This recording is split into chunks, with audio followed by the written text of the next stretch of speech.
Hi, everyone. So, three of the top things that I would do to resolve a troubled project.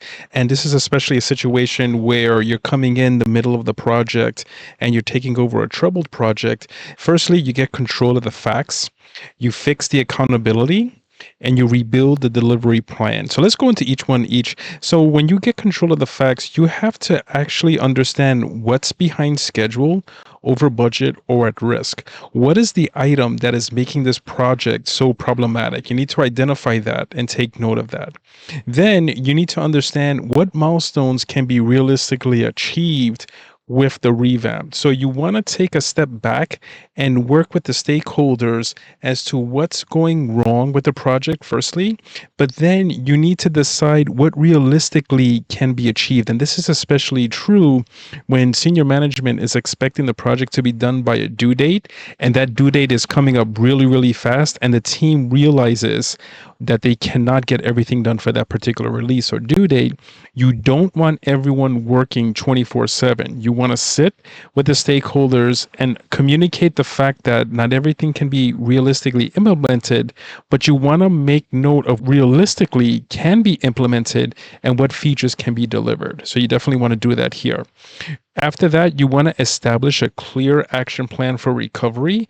Senior executives want to understand, yes, there's a problem with the project, but how do we get this project back to green? So as a project manager, you have to lead the steps so that a clear action plan for recovery is established and shared with the stakeholders here. Now, this next step is to fix accountability. And this is especially true when you're working with external vendors because they're working on a different operating model normally than the clients, your client organization here. So firstly, you want to identify who owns each critical deliverable. Are they on track? Do they have blockers? Are they dependent on other tasks with other members of your project team? You need to find all of that information out, and you want to identify who owns those deliverables so you can check with them and follow up as to how they're doing or if they have blockers.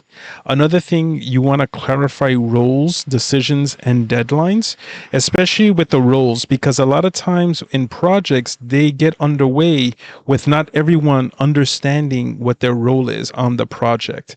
So if you're coming into a project rescue situation, you want to clarify the roles and you want to set clear decisions, especially when you're creating this recovery plan, and you want to establish clear deadlines for particular milestones. Next, you want to escalate blockers that cannot be resolved at the working level.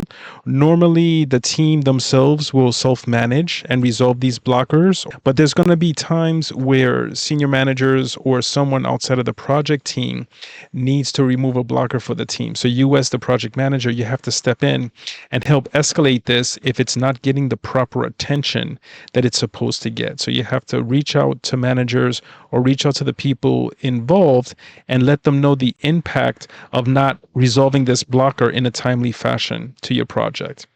And then lastly, you want to build the delivery plan.